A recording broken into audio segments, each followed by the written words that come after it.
These people were brought to our country to vote, and they vote illegally. And amazing that the Republicans aren't tougher on it. The Republicans should say, we want to take over. We should take over the voting in at least 15 places. The Republicans ought to nationalize the voting. And we have states that are so crooked, and they're counting votes. We have states that I won that show I didn't win. Now you're going to see something in Georgia where they were able to get, with a court order, the ballots. You're going to see some interesting things come out. But, like the 2020 election, I won that election by so much. Everybody does it. Okay, let's talk about the midterms. You've recently suggested nationalizing elections. What do you mean by that? And I didn't say national. I said there are some areas in our country that are extremely corrupt. They have very corrupt elections. Take a look at Detroit. Take a look at Philadelphia. Take a look at Atlanta. There are some areas that are unbelievably corrupt. I could give you plenty more, too. I say that we cannot have corrupt elections. All right. Well, I think we agree. Everybody here agree on that? Yeah. No corrupt elections? Yeah. All right, good. President Trump claiming he didn't say what he did say about elections earlier this week. We're going to have much more from this wide-ranging interview with NBC News, including his comments on the removal of hundreds of federal officers from Minnesota and what to expect from immigration operations going forward. It comes as new polling shows more Americans disapprove of how the Trump administration is enforcing immigration laws. Plus, a fact check on President Trump's most repeated claims about the economy. Steve Ratner is here with his charts to break it all down for us. And Willie, it is interesting. We heard some backtracking from Republicans. We obviously, the president saying, no, I don't want to nationalize elections. We just don't want corrupt elections. Well, yeah, I think everybody would agree with that. No corrupt elections. But John Thune clearly said, no, there's no nationalizing of elections. That's not going to happen. And Mike Johnson, after seeming to nod to it, told reporters later, no national elections. When pressed, yeah. When pressed. It's not a federal issue.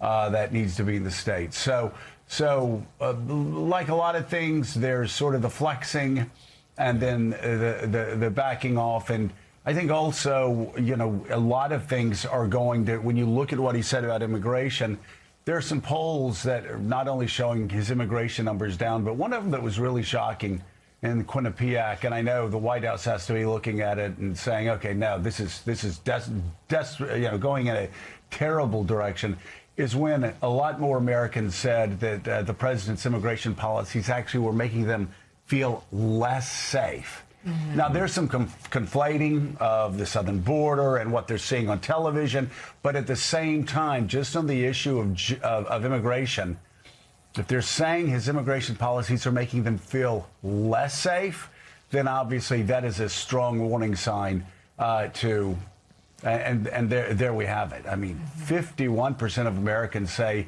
his immigration approach is making the country less safe. Only 35 say more safe. Those are stunning numbers. Yeah, and that's in keeping with polling we've been seeing for several weeks, that the White House, despite its claims, really knows and understands, and that they're sharing with Donald Trump, and he gets that, which is probably why you saw the drawdown yesterday from Tom Homan of 700 ICE agents. Now, let's be clear, that leaves about 2,300 ICE agents in the city of Minneapolis, which is not a very big city. So we don't want to overstate the impact of that. But you're right. The polling on immigration is frankly just terrible for the president and for this administration, an issue that he won in large part on in this last election. And he has done the job. As we've talked about, he has sealed the border. The numbers are there. Yes. And his supporters and Republicans are happy with that. But what they're not happy with is the scenes in the streets of places like Minneapolis. And that's showing up in the polling again. Something like 22% of the American public, so that includes Republicans, buy the administration's story about what happened to Alex Preddy, for example. So these things are having an impact, obviously, on the people of Minneapolis, on immigrants to this country. But Donald Trump, as we know, sees things through the lens of his own fortunes. And this is not good for him. And he's starting to realize it appears. I mean, how bought in do you have to be on this to be part of that 22% that believe an execution-style shooting of an American citizen in the streets of America for being a good Samaritan and trying to pick up a woman who was pushed over is somehow justified. No sane human being thinks that, and that in part is why I think the administration, more importantly than that drawdown, which still is insignificant compared to the number of people in Minneapolis, I think more important is what the president said, that in the future, they will only send ICE agents to places that invite them in. It's what I've been talking about as far as crime goes, as far as the National Guard goes. You have to build partnerships. And there are a lot of cities that need help. There are a lot of states that need the help. But they need to tell the president and then build that partnership. And who knows, maybe together they can make some of these cities safer. Minneapolis may be the eye of the storm, as you brought up the two killings there that are extremely disturbing to most people who've seen the video. But there's also business owners across the country who are losing workers, people who aren't showing up to work, people who aren't leaving their homes. So that sort of fear and also the economic losses having an impact, perhaps impacting the president's poll numbers. We're going to talk more about this and other political stories of the day, but we want to get to today's show co-host Savannah Guthrie and her siblings, who are now publicly pleading for the safe return of their missing mother. In a raw and heart-wrenching video posted on social media last night, the family makes a direct appeal to any possible abductor of 84-year-old Nancy Guthrie, who was last seen at her home near Tucson on Saturday night in what police believe may have been a kidnapping. Here is the family's plea in full. On behalf of our family, we want to thank all of you for the prayers for our beloved mom, Nancy. We feel them, and we continue to believe that she feels them too. Our mom is a kind, faithful, loyal, fiercely loving woman of goodness and light. She's funny, spunky, and clever. She has grandchildren that adore her and crowd around her and cover her with kisses. She loves fun and adventure. She is a devoted friend. She is full of kindness and knowledge. Talk to her and you'll see. The light is missing from our lives. Nancy is our mother. We are her children. She is our beacon. She holds fast to joy in all of life's circumstances. She chooses joy day after day. Despite having already passed through great trials of pain and grief, we are always going to be merely human, just normal human people who need our mom. Mama, if you're listening, we need you to come home. We miss you.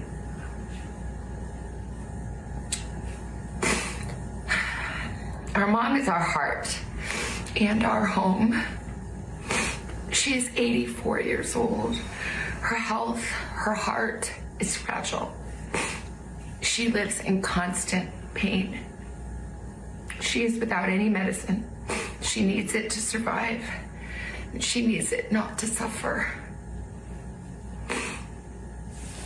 We too have heard the reports about a ransom letter in the media. As a family, we are doing everything that we can. We are ready to talk. However, we live in a world where voices and images are easily manipulated. We need to know, without a doubt, that she is alive and that you have her. We want to hear from you, and we are ready to listen. Please reach out to us.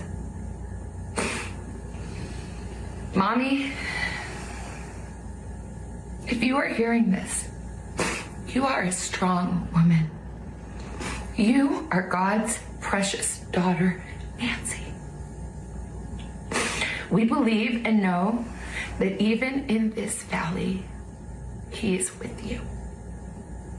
Everyone is looking for you, Mommy, everywhere. We will not rest. Your children will not rest until we are together again. We speak to you every moment, and we pray without ceasing, and we rejoice in advance for the day that we hold you in our arms again. We love you, Mom. Love you, Mom. We love you, Mom. Stay strong. We love you, Mom. We love you.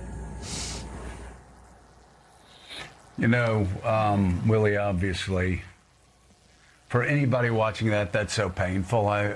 We love Savannah so much, and have for a couple decades now since we've known her. Anybody that knows her can't help but love her. That was, I know for you especially, and friends in the Today Show family, that had to be especially difficult to watch. It's just really hard to see your dear friend in that kind of pain, that unspeakable pain, looking for her mother.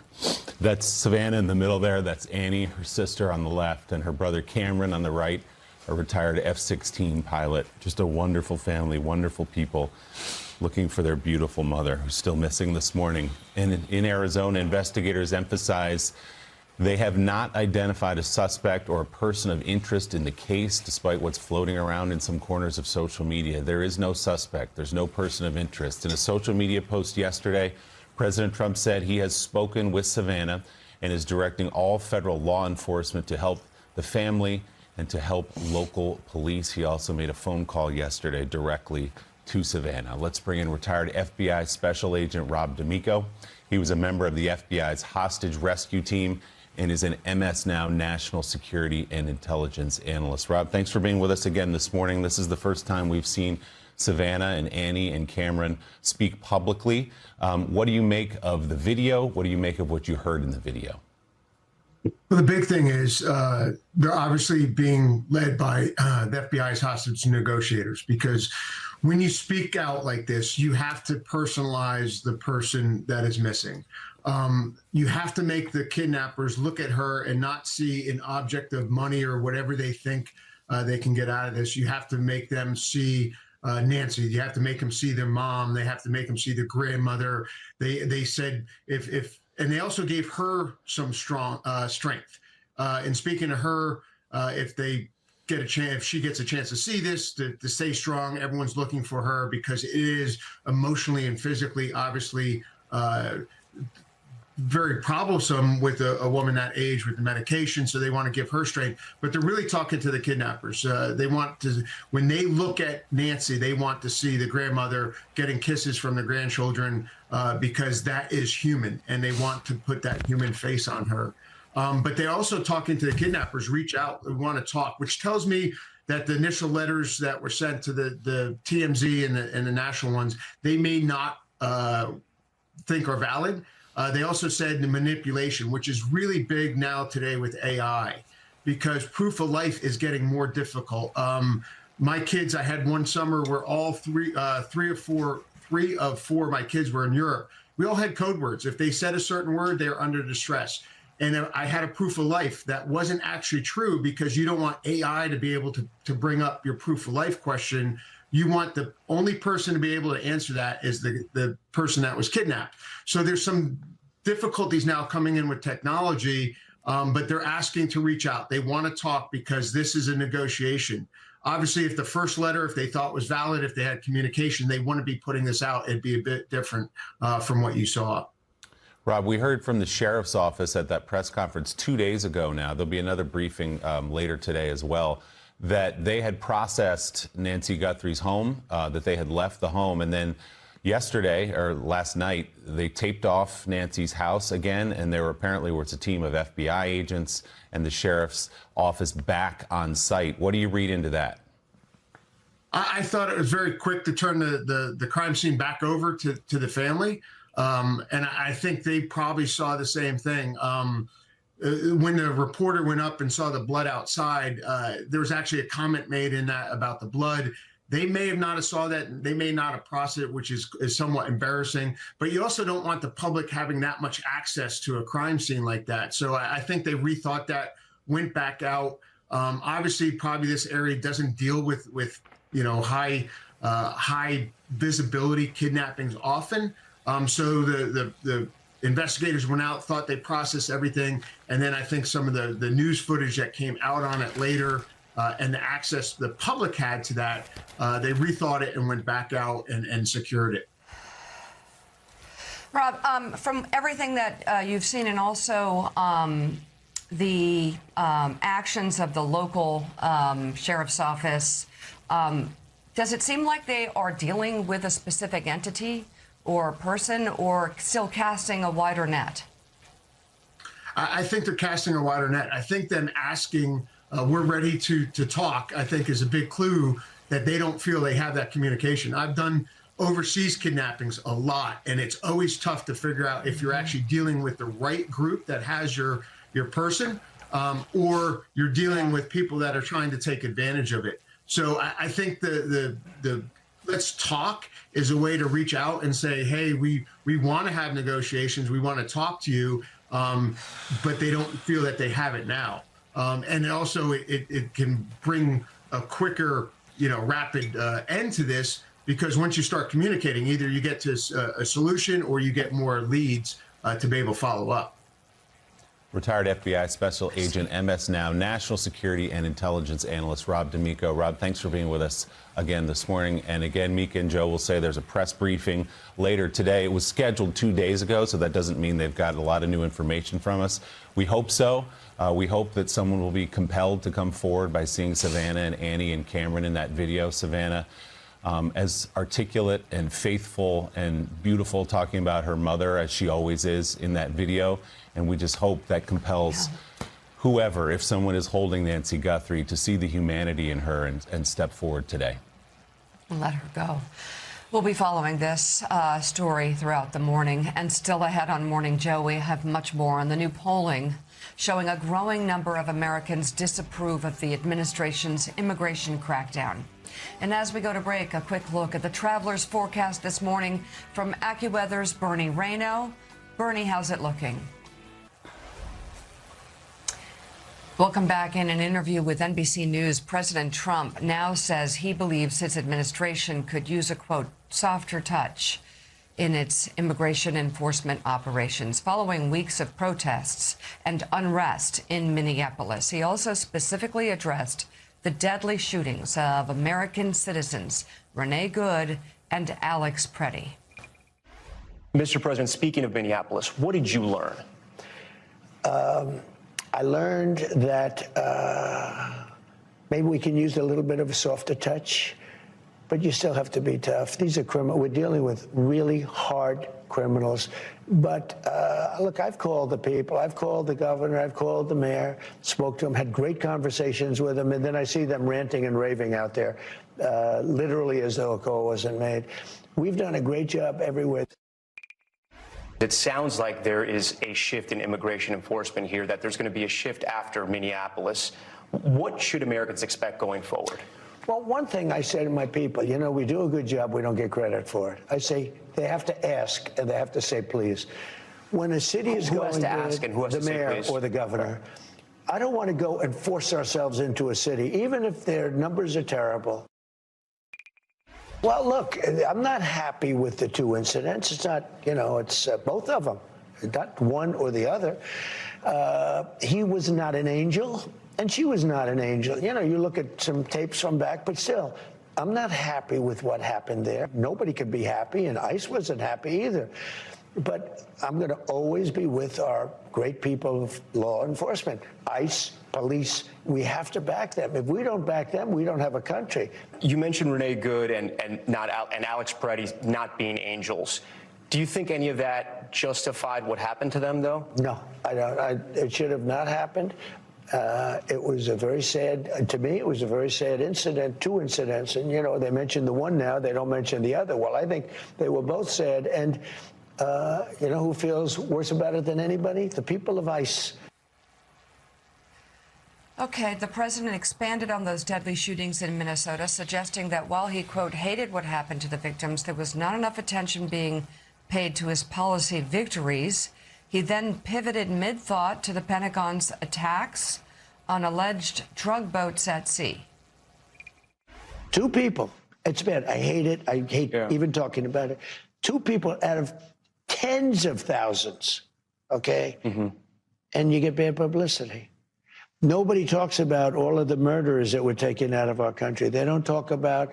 but it was 2 Americans. They don't talk about we have the smallest trucks. As an example, we've been very tough on the waters, and soon, you know, pretty much overall. But if you look at the waters where we knock out boats, each boat that we knock out, we save 25,000 American lives. And Dueli, on the killings of Renee Good and Alex Preddy, the other big remaining question is when and if the state will ever be able to pursue a proper investigation. The government took evidence away from the scene, and the Hennepin County is still trying to conduct an investigation. They say there is no statute of limitations on murder, but yet they are not being allowed to conduct a formal investigation as the feds have taken over. And I think that's a big remaining question here in terms of seeking justice for the families of Renee Good and Alex Preddy. It is a big question, and it would be routine in any killing of 2 people, in this case, Renee Good and Alex Preddy, of sharing, obviously, evidence with local officials there. The president there at the end of that soundbite conflating the Venezuelan boats, I think, with what's happening in the streets of Minneapolis. So he says, yes, I don't like what I saw, but, and we should point out again that the data, the internal data from Customs Border Patrol does not support what he's saying, that tens of thousands of hardened criminals are being pulled off the streets. Some are, but also vast numbers of people with no criminal records are being rounded up as well. As we mentioned earlier, the Trump administration is facing brutal new polling when it comes to the issue of immigration enforcement. The latest Quinnipiac University poll shows 62% of registered voters believe the deadly shooting of Alex Preddy was unjustified. Only 22% of Americans believe it was. 63% disapprove of the way ICE is enforcing immigration laws. That's up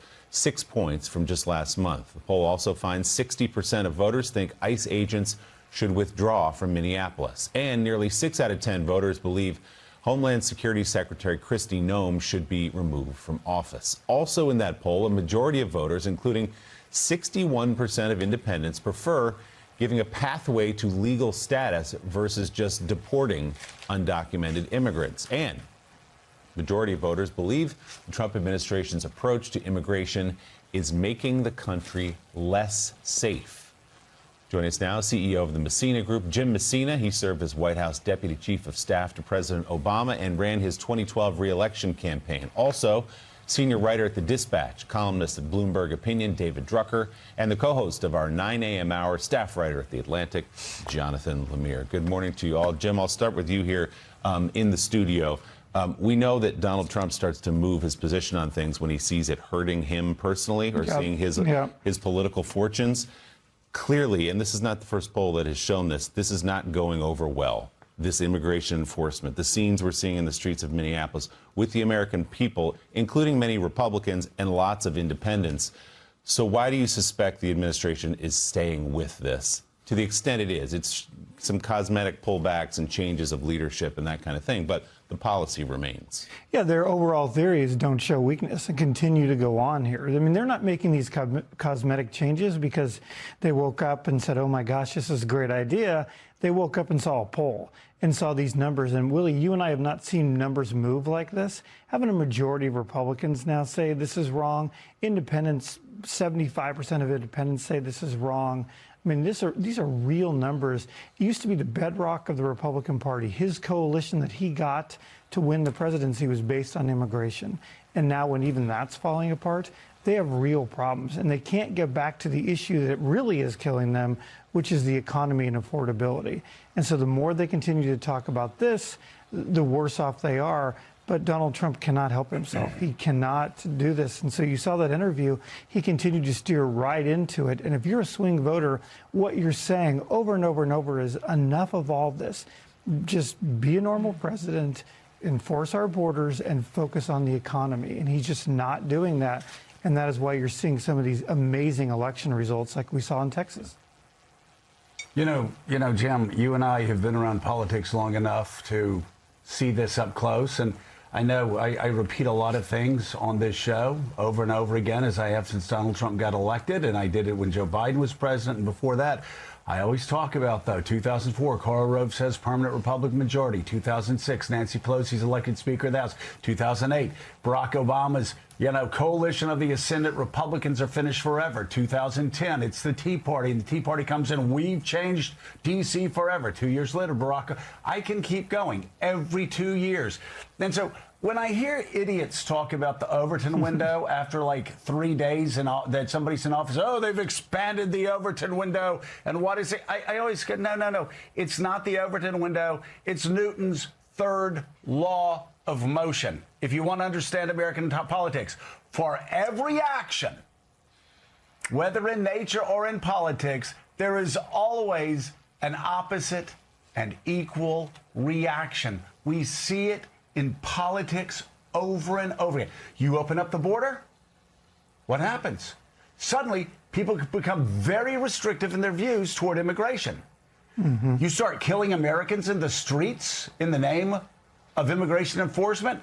Suddenly, we see polls like we're seeing now, where not only do they oppose the administration's immigration policies, but they start saying, you know what? We support a pathway to citizenship. We support legalization. And suddenly they liberalize. And this isn't just now. As you know all too well, Barack Obama wins in 2008. I swear, every Democrat saying this is a dawning of the age of Aquarius. The next year, they lost Ted Kennedy's Senate seat. This happens all the time. And idiots come to Washington, D.C., and both parties overreact, and then they're shocked when they find out they don't own the future. Joe, you're exactly right. There's this 10-square-mile logic-free zone called Washington, D.C., and people in there they underestimate the normal voters. Normal voters are so much smarter than people in D.C. think, and they just want normal government. They want to enforce the borders. They want ICE to be kind to people and deal with it. They want people to focus on the economy. Every election in the last 20 years, except for 2012, was a change election, meaning either the House or the Senate or the White House flipped control of parties. That's what we're going to have in November this year when the Democrats take the House. And it's exactly your point. The country goes back and forth between the two parties, begging them to just be normal and get normal things done and run a normal government. And this president took power trying to expand the authority of the executive branch, and we have seen him be successful, run roughshod over a lot of the federal government. We've seen also Congress and the Supreme Court largely abdicate their duties. But as I wrote this week for The Atlantic, Republicans are quietly but still pushing for a bit of a course correction. To Jim's point, talk about the economy, begging the White House to focus on that. Remember earlier this year, Susie Wiles, the White House chief of staff, promised that President Trump would make a domestic trip each and every week this year to talk about the economy, to campaign for Republicans because he did so little travel last year. Well, this week, no travel. They've already abandoned that promise. We'll see if it's revived. And instead, the president maybe it's slightly softer rhetoric, but he's staying with his immigration push. He's staying with gunboat diplomacy, Iran being the latest example, and he's staying on vanity projects like the East Wing turning into a ballroom, the Kennedy Center, and the like. And David Drucker, you and I are sitting in the 10-square-mile logic-free zone that is Washington, D.C. this morning. We'll do our best. We'll try to fight through that. And what are you hearing here? Because those polls that we just ran through are brutal.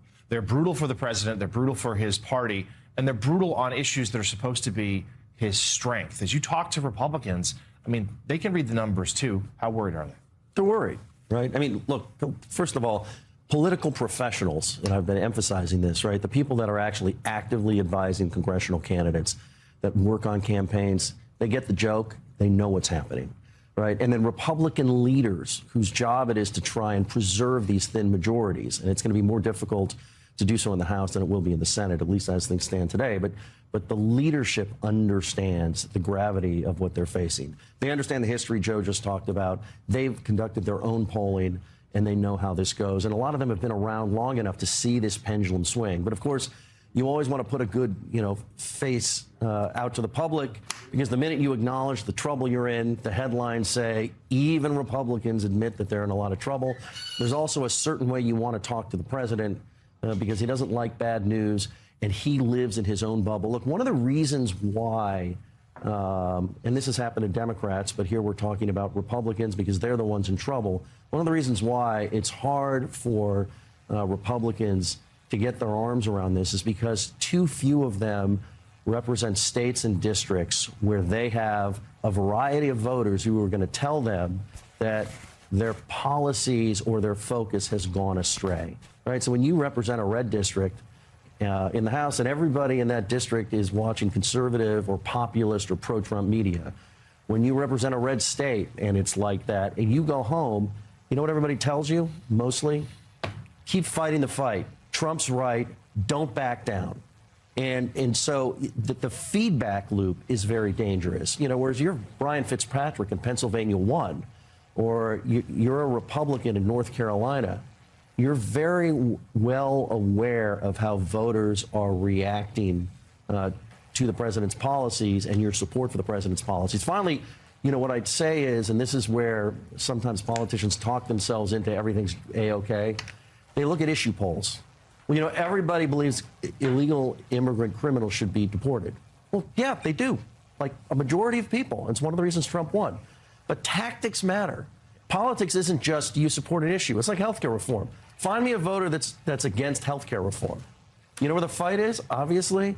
How are we going to go about it? Where are the winners and losers? How's that going to affect me in my state versus you in your state?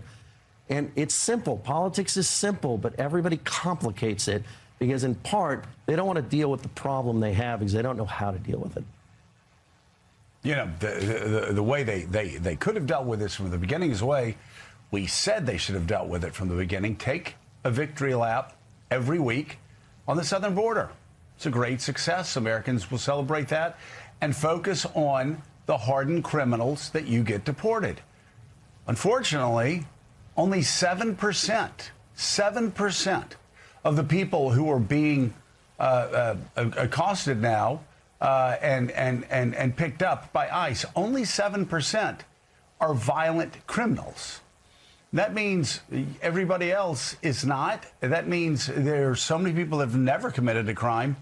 A lot of U.S. citizens that are being brutalized. And by the way, really by quickly, mistake. a lot of U.S. citizens. What is ICE for exactly? By the way, if people want to understand why the reality is what it is, what David said about people going home and being isolated, that's the danger of gerrymandering. The danger of gerrymandering for parties.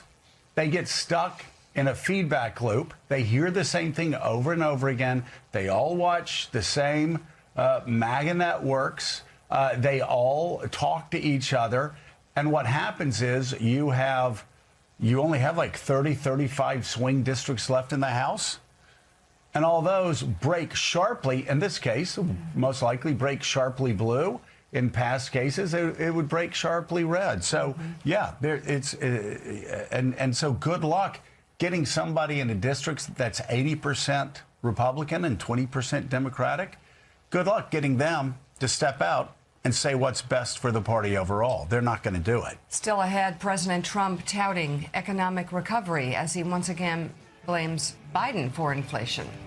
Steve Ratner is here to check the president's numbers on that. That's coming up on Morning Joe.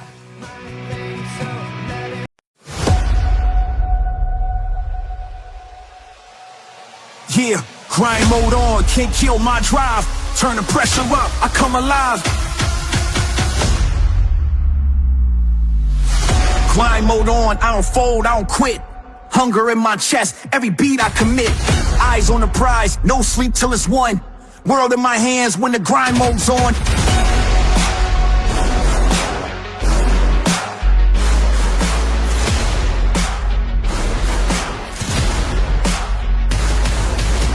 Wake up with a vision, I'm locked on the target. Turn pain into fuel, I'm a flame, I spark it.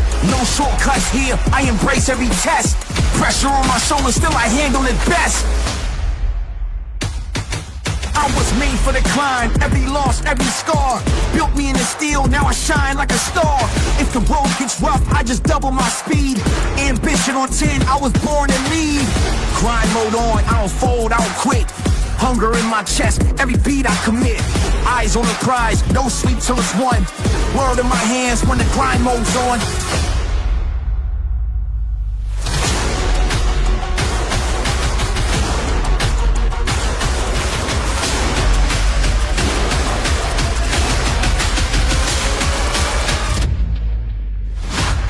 They said limits exist, but I shattered the frame. Every wall in my path is just fuel for the frame.